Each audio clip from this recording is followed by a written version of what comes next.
Bismillahirrahmanirrahim. Alhamdulillahi rabbil alamin. Wassalatu wassalamu ala asyrafil anbiya'i wal mursalin Sayyidina Muhammad wa ala alihi wa sahbihi ajma'in. Allahumma aslih ummata Muhammadin sallallahu alaihi wasallam wa farrij an ummati Muhammadin sallallahu alaihi wasallam warham ummata Muhammadin sallallahu alaihi wasallam wa ansyur wahfaz wa ayyid nahdatal watani fil alamin bihaqqi Muhammadin sallallahu alaihi wasallam. Alhamdulillah, kita bersyukur kepada Allah Subhanahu wa taala dengan limpahan karunia nikmat yang telah Allah berikan kepada kita semua. Yang nikmat itu diberikan cuma-cuma dari Allah Subhanahu wa taala tanpa diminta kita untuk membalasnya, memberikan kembali kepada Allah. Dan kita berharap semoga dengan pertemuan kali ini kita diberikan oleh Allah keberkahan, diberikan ilmu, diberikan rahmat oleh Allah Subhanahu wa taala dan diberikan kekuatan untuk mengamalkan ilmu yang telah kita dapatkan itu. Kemudian salawat serta salam kepada junjungan kita Nabi besar Muhammad sallallahu alaihi wasallam. Allahumma salli ala sayyidina Muhammad wa alihi wa sahbihi wasallim. Semoga kita semua tergolong umatnya yang mendapatkan syafaat beliau kelak di yaumil qiyamah. Amin ya rabbal alamin. Hadirin hadirat yang dimuliakan oleh Allah Subhanahu wa taala, pada kesempatan kali ini marilah kita sama-sama menyimak, membahas sedikit hadis Nabi sallallahu alaihi wasallam yang mana beliau bersabda, as-salawatul khamsu wal jumu'atu ilal jumu'ati wa ramadan ila ramadan mukaffiratun bainahuma idza jtanabal kabair. Yang artinya salat 5 waktu, zuhur, asar dan yang lainnya itu, kemudian Jumat ke Jumat dan Ramadan ke Ramadan. Nah, di antara itu semua ada penghapusan dosa apabila dia menjauhi dosa-dosa besar. Nah, jadi hadirin hadirat yang dimuliakan oleh Allah Subhanahu wa taala, hadis ini memberikan kita pemahaman, memberikan kita pelajaran bahwa salat 5 waktu itu juga berfungsi untuk penghapusan dosa. Kalau kita melakukan salat zuhur misalkan, kemudian dosa yang dilakukan dari mulai subuh sampai ke zuhur itu, nah di situ ada penghapusan dosa dengan cara kita melakukan sholat zuhur itu. Kalau kita misalkan melakukan sholat asar, dosa-dosa yang dilakukan di waktu zuhur sampai ke asar itu diampuni dengan sebab kita melakukan sholat asar itu. Kalau kita misalnya melakukan sholat maghrib, dosa-dosa yang dilakukan di waktu asar sampai ke maghrib itu diampuni, ada pengampunan dosa di situ. Kalau melakukan maksiat kemudian di malam hari, apapun, kemudian di pagi harinya terbangun, melaksanakan salat subuh, nah itu semua ada penghapusan dosa dari sejak isya sampai kita melakukan salat subuh itu. Begitu juga dengan Jumat ke Jumat, Jumat di pekan lalu, kemudian kita bertemu lagi Jumat, jarak di antara 2 Jumat itu ada penghapusan dosa di situ. Begitu juga dengan Ramadan tahun lalu, kemudian bertemu dengan Ramadan, berpuasa Ramadan, nah di situ juga ada penghapusan dosa. Dengan syarat idza jatanabal kabair, apabila dia menjauhi dosa-dosa besar. Karena yang diampuni di sini adalah dosa-dosa kecil. Dosa-dosa kecil itu akan terhapus sendirinya dengan cara kita melakukan misalnya sholat 5 waktu. Dosa-dosa kecil itu akan terhapus apabila Jumat ke Jumat. Dosa-dosa kecil itu akan terhapus dengan cara kita bertemu puasa demi puasa. Di antara itu semuanya ada penghapusan untuk dosa-dosa kecil itu. Tapi untuk dosa-dosa besar tidak cukup terhapus dengan kita melakukan sholat 5 waktu. Dosa-dosa besar tidak cukup terhapus dengan kita melakukan sholat Jumat, dengan kita puasa Ramadan itu. Tapi yang namanya dosa besar itu akan terhapus apabila seseorang itu bertaubat kepada Allah Subhanahu wa taala. Bertaubat artinya kembali ke jalan yang benar. Yang sebelumnya dia enggak karuan, yang sebelumnya dia melakukan hal ini, hal itu. Nah, dia berjanji menyesal di dalam dirinya, kemudian berjanji tidak akan mengulangi perbuatan itu lagi dan mengganti perbuatan sebelumnya dengan perbuatan yang lebih baik, memperbaiki dirinya menjadi lebih baik. Nah, itu tobat. Apabila melakukan dosa-dosa besar itu, pengampunannya dengan cara kita bertobat kepada Allah Subhanahu wa taala. Hadirin hadirat yang dimuliakan oleh Allah Subhanahu wa taala. Nah, para ulama-ulama kita menjelaskan bahwa diwajibkan atas setiap muslimin muslimat itu untuk mengetahui apa itu dosa-dosa besar. Diwajibkan atas setiap muslimin muslimat itu untuk mengenal apa itu dosa-dosa besar. Dengan harapan, dengan mengetahui apa itu dosa-dosa besar, dia bisa menghindarinya. Kalaupun dia melakukan, dia bisa bertaubat kepada Allah Subhanahu wa taala. Nah, jadi setiap muslim itu wajib belajar mengenai dosa-dosa besar itu. Wajib belajar. Karena nanti tidak ada uzur, tidak ada alasan yang diterima oleh Allah dengan mengatakan tidak tahu. Itu tidak ada alasan diterima seperti itu. Ketika kemudian nanti di akhirat Allah menanyakan, "Kenapa kamu melakukan dosa-dosa besar ini?" Kemudian dijawab, "Saya tidak tahu." Nah, ini alasan yang tidak diterima, alasan tidak tahu ini. Bahkan ketidaktahuannya itu akan menambah bebannya nanti di akhirat, akan menambah siksanya. Yang diterima alasan tidak tahu itu hanya 2 orang. Yang pertama, mu'alaf, orang yang baru masuk Islam, kemudian belum tahu banyak tentang ajaran Islam, belum mengetahui, pengetahuannya belum cukup tentang ajaran Islam, syariat Islam, hukum-hukum Islam. Kemudian melakukan sesuatu yang di luar syariat Islam, melakukan sesuatu dosa. Kemudian ditanyakan oleh Allah, kemudian dia mengatakan tidak tahu. Nah, ini diterima. Karena dia memang tidak tahu. Nah, ini yang pertama. Yang kedua, orang yang tinggal di hutan, orang yang tidak sampai kepadanya informasi-informasi, orang yang tidak sampai kepadanya dakwah syariat Islam itu. Kalaupun mereka menyembah pohon, menyembah matahari, menyembah bulan di sana, di hutan sana, itu tidak apa-apa, karena alasan mereka mengatakan tidak tahu itu diterima. Karena memang tidak ada dakwah Islam sampai kepada mereka. Nah, 2 orang inilah yang alasan tidak tahunya diterima. Selain 2 orang ini tidak ada alasan untuk tidak tahu. Kenapa kamu berzina, kata Allah? Saya enggak tahu ya Allah kalau itu haram. Apabila seseorang itu menjawab dengan cara seperti itu, maka hukumannya lebih berat dan siksanya lebih berat lagi yang diberikan oleh Allah. Kenapa lebih berat? Karena yang pertama, dia sudah berzina. Yang kedua, dia meninggalkan belajar. Nah, jadi tidak ada alasan untuk tidak tahu kalau kita tinggal di negara sekarang kita ini. Apalagi sekarang setiap RT ada kiainya, ada ustadznya, ada gurunya di setiap desanya. Bahkan sekarang sudah ada handphone, sudah ilmu itu sudah tersebar, ajaran Islam sudah sampai. Jadi tidak ada alasan untuk tidak tahu. Makanya oleh karena itu wajib semuanya itu belajar apa itu dosa-dosa besar.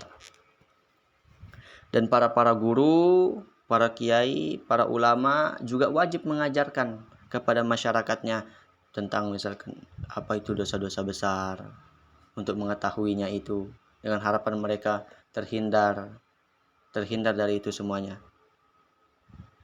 Nah, apabila masyarakat ini tidak ada yang memberitahukannya, kemudian melakukan dosa besar ini, di situ ada para ulama, di situ ada para guru. Nah, nanti para guru inilah yang bertanggung jawab di hadapan Allah. Kenapa tidak mengajarkan kepada orang-orang, kepada masyarakat yang lainnya itu. Nah, jadi ulama itu, para guru itu, para ustadz bukan hanya sekedar membaca kisah para wali, bukan hanya sekedar manakib yang dibaca, tapi lebih dari itu semua, dahulukan yang fardu kepada masyarakat. Kalau ada yang fardu belum, nah dahulukan itu untuk menggugurkan kewajiban di hadapan Allah Subhanahu wa taala nanti. Nah, tapi kalau itu mereka sudah tahu itu semua yang fardu, baru kemudian dijelaskan tentang misalkan cerita, kisah-kisah, amalan-amalan. Nah, itu.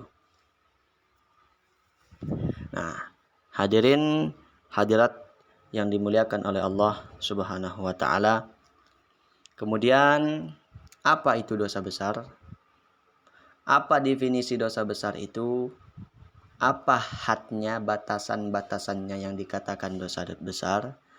Apa kemudian takrifnya dosa-dosa besar itu? Nah, di sini para ulama sangat banyak memberikan definisi tentang dosa besar itu.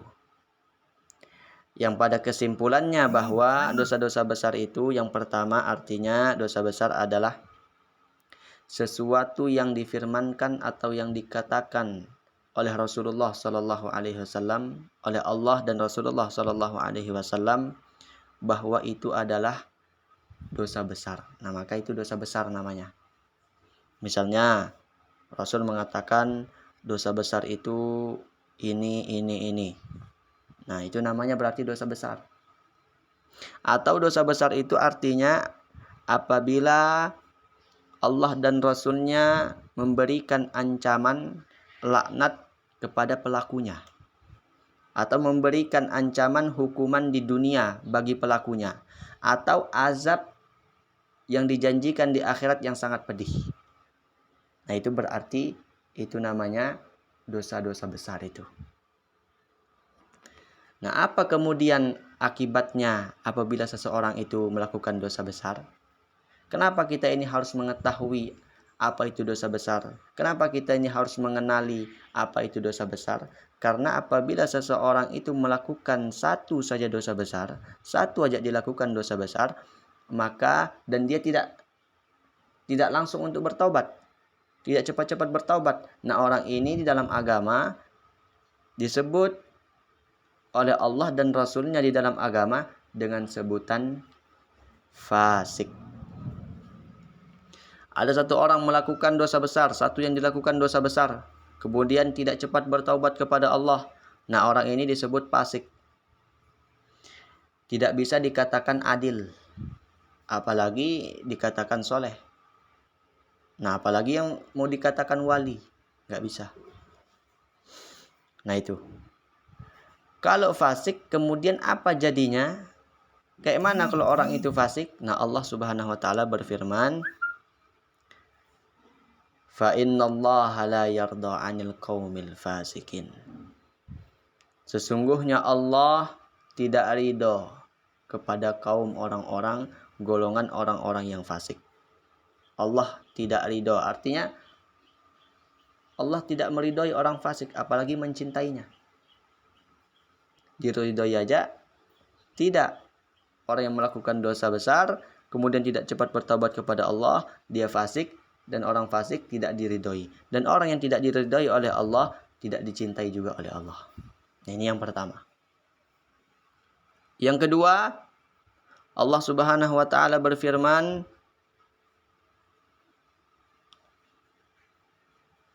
wallahu la yahdil qaumal fasikin. Allah tidak memberikan petunjuk, tidak memberikan hidayah kepada orang-orang yang fasik. Nah, ini sebab dikarenakan Allah tidak ridho karena kefasikannya itu. Akhirnya tidak diberikan petunjuk, bisa-bisa tersesat kemana, kemudian tersesat, nggak tahu arahnya. Nah, kalau Allah tidak memberikan petunjuk, Allah lagi berfirman, fa ammal ladzina fasaqu fama'wahumun nar. Orang-orang yang fasik itu tempatnya di neraka. Nah, ini akibat melakukan dosa besar kemudian tidak bertobat cepat-cepat disebutlah orang fasik, dan itulah balasan-balasan orang-orang yang fasik itu. Nah, hadirin hadirat yang dimuliakan oleh Allah Subhanahu wa taala, jadi bagi setiap muslim itu wajib belajar mengetahui apa itu dosa-dosa besar, apa itu dosa besar wajib dikenali. Dengan harapan dia bisa menghindari ataupun kalau terjerumus ke dalam itu semua, dia bisa bertobat kepada Allah Subhanahu wa taala. Itu hadirin hadirat yang dimuliakan oleh Allah Subhanahu wa taala. Jadi dosa besar itu seperti definisi tadi ialah sesuatu yang diancam oleh Allah dan Rasulullah bahwa pelakunya diberikan azab yang pedih di akhirat, atau pelakunya ini mendapatkan laknat, ancaman yang keras di dunia juga. Dan dosa besar itu juga tadi adalah sesuatu yang dikatakan itu dosa besar oleh Allah dan Rasulnya. Contohnya misalkan Rasulullah Shallallahu Alaihi Wasallam bersabda, "Ala ukhbirukum anil kabair." Ketika Rasulullah bersama para sahabatnya, "Wahai para sahabat, maukah kalian mengetahui apa itu dosa-dosa besar?" Qalu, "Bala ya Rasulullah." "Tentu ya Rasulullah, kami ingin mengetahuinya." Qala, Rasulullah Shallallahu Alaihi Wasallam kemudian berkata, "Al-isyraku billah." Dosa besar yang disebutkan yang pertama kali oleh Rasulullah Shallallahu Alaihi Wasallam adalah al-isyraku billah, syirik kepada Allah, menyekutukan Allah Subhanahu wa taala. Nah, ini dosa yang paling besar yang pertama yang langsung disebutkan dalam hadisnya Nabi Shallallahu Alaihi Wasallam. Orang yang menyekutukan Allah itu ada dua macamnya. Ada orang yang menyekutukan itu dalam bentuk sifatnya itu anggota zohir. Ada juga orang yang menyekutukan itu sifatnya hati. Nah, dua-duanya ini sama-sama menyekutukan Allah artinya. Artinya sama-sama melakukan dosa-dosa besar. Misalnya orang yang sifat anggota zohirnya menyekutukan Allah. Misalkan seperti menyembah matahari, menyembah pohon, menyembah berhala. Nah, itu artinya menyekutukan Allah dalam anggota zahirnya itu. Adapun menyekutukan Allah dalam sifat hatinya itu artinya orang ini sebenarnya menyembah Allah juga. Dia yakin kepada Allah juga. Tapi di samping itu dia juga meyakini ada kekuatan lain yang menandingi kekuatan Allah. Ada kekuatan lain yang memberikan pengaruh, yang memberikan bekas, yang memberikan mudarat, yang dia yakini hal itu bisa memberikan manfaat kepada dirinya, yang bisa memberikan mudarat kepada dirinya. Nah, ini namanya isyrak billah, orang yang menyekutukan Allah dalam bentuk hatinya itu. Orangnya sholat aja, memang sholat. Orangnya puasa, orangnya zakat, bersedekah juga. Tapi dia meyakini bahwa keris ini bisa mendatangkan ini. Bahwa keris ini bisa menyelamatkan dia, membawa keuntungan misalkan. Nah, itu. Atau misalkan obat ini bisa menyembuhkan, obat ini bisa memberikan bekas. Nah, itu semua namanya isyrak billah. Kalau di dalam keyakinan ahlu sunnah wal jamaah, obat ini tidak bisa menyembuhkan, tidak bisa memberikan pengaruh, tapi obat ini adalah sebab musabbab. Sebab musabbab bahwa Allah yang menyembuhkannya melalui sebab musabab obat ini. Nah, itu dalam keyakinan ahlu sunnah wal jamaah. Nah, itu isyrak. Apabila kita melakukan sesuatu daripada hal tersebut, Maka agar kita ini menjadi orang yang bagus, orang yang baik, tidak keluar dari rel syariat agama Islam itu, maka cepat-cepat bertobat. Gimana cara kemudian tobatnya? Bersyahadat kepada Allah Subhanahu wa taala. Cepat-cepat bersyahadat. Asyhadu an la ilaha illallah wa asyhadu anna Muhammadar Rasulullah. Atau misalkan ada yang pernah menyembah matahari, ada yang pernah menyembah pohon, ada yang pernah menyembah bulan berhala. Nah, kalau itu pernah terjadi, maka tobat kepada Allah dengan mengucapkan 2 kalimat syahadat. Nah, itulah dosa-dosa besar yang pertama yang disebutkan oleh Rasulullah sallallahu alaihi wasallam. Yang pertama adalah menyekutukan Allah Subhanahu wa taala itu. Kemudian dosa besar yang kedua yang disebutkan oleh Rasulullah sallallahu alaihi wasallam adalah uququl walidain, yaitu durhaka kepada kedua orang tua.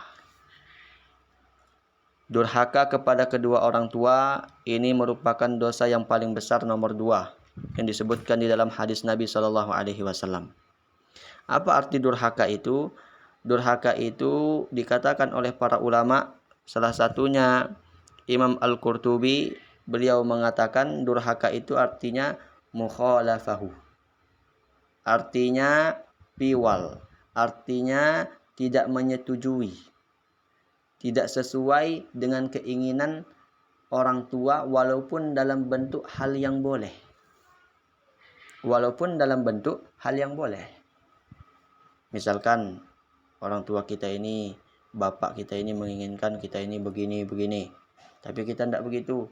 Misalkan bapak kita ini menginginkan kita ini bangun sholat subuh, tapi nggak bangun-bangun juga.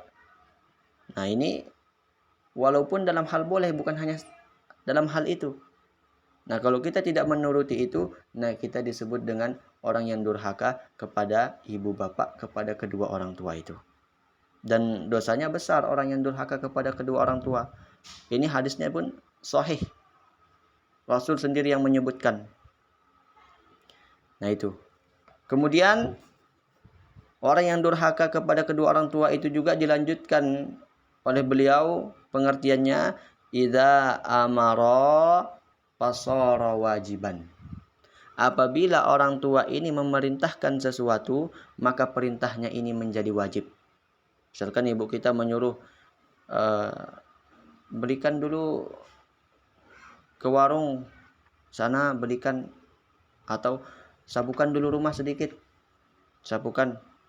Nah, padahal menyapu rumah ini hukumnya enggak sampai wajib, boleh-boleh saja. Tapi karena orang tua yang memerintah, fasara wajiban, maka perintah ini menjadi wajib.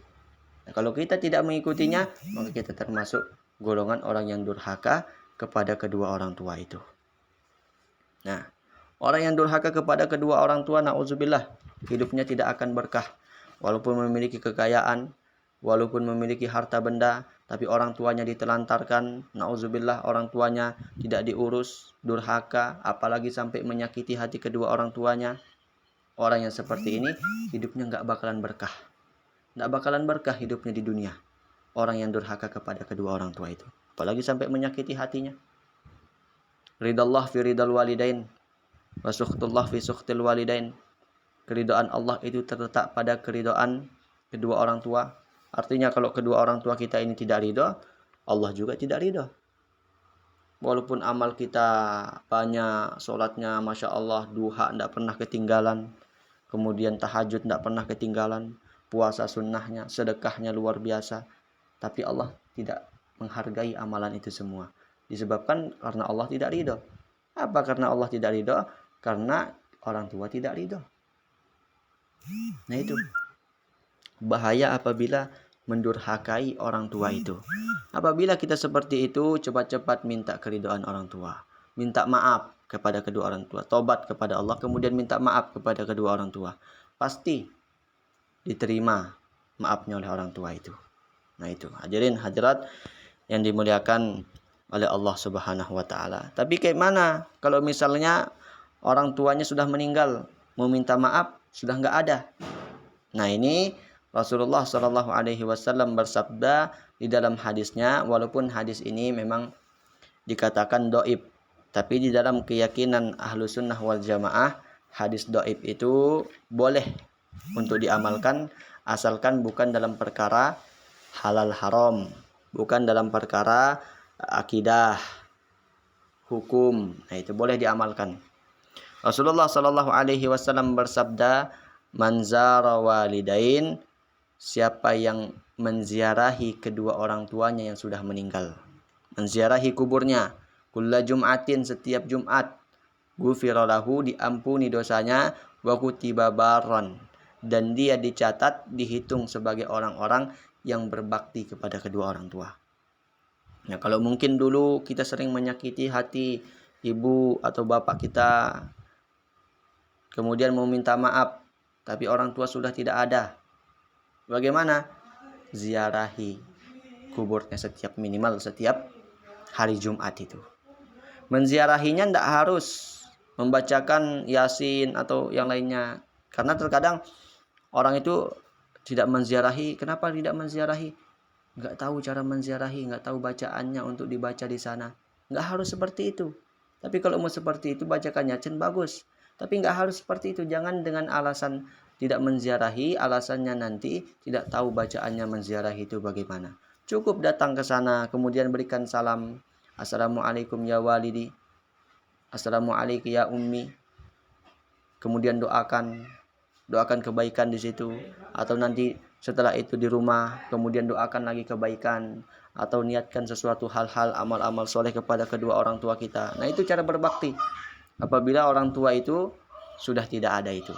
Nah, apabila kita seperti itu, yang kemudian dahulunya kita ini tidak berbakti kepada kedua orang tua, tapi karena melakukan hal itu, maka kita ini kutiba baron, dicatatkan sebagai orang-orang yang berbakti kepada kedua orang tua. Itu bagi orang tuanya yang sudah meninggal itu. Nah, hadirin hadirat yang dimuliakan oleh Allah Subhanahu wa taala. Jadi itulah dosa besar yang kedua yang disebutkan dalam hadis itu. Kemudian dosa besar yang ketiga yang disebutkan juga adalah ala qauluz zur. Perkataan, janji, persaksian palsu. Persaksian bohong. Yang pernah bersaksi bohong siapa? Di acara pemilu kah, di acara pemilihan kepala desa kah, atau di mana-mana yang pernah bersaksi bohong. Ini orang seperti ini berat juga dosanya. Kalau tidak bertobat, fasik. Nah, orang fasik itu tidak diridhoi oleh Allah, tidak diberikan hidayah. Yang pernah mungkin dalam pemilihan dia tidak jujur dalam bersaksi, orang memilih si fulan, dia ganti milihnya, jadi ditaruh si fulan. Nah, ini bahaya, dosanya besar yang seperti ini, dan diancam orang yang fasik itu masuknya neraka. Al-Quran sendiri yang mengatakan, wa ammal ladzina fasaku fama'wahumun nar. Orang-orang yang fasik itu tempatnya di api neraka. Ini Quran sendiri yang mengatakan. Kalau kita pernah misalkan kemudian persaksian bohong ini, persaksian palsu ini, maka cepat-cepat bertobat kepada Allah Subhanahu wa taala. Cepat-cepat bertobat kepada Allah Subhanahu wa taala, pintu taubat selalu terbuka. Bahkan pernah membunuh 100 orang, Allah tetap menerima taubatnya. Pintu taubat lebih luas dibandingkan dosa yang kita lakukan itu. Kita katakan juga minta maaf kepada orang yang pernah kita zalimi itu. Saya pernah beginikan kamu dulu. Saya pernah menzalimi kamu begini-begini. Nah, minta maaf. Pasti dia maafkan. Kalau dia tidak maafkan bagaimana? Kalau dia tidak maafkan, ya Allah saja memaafkan. Masa kita tidak memaafkan? Allah saja memaafkan. Makanya kata Nabi itu,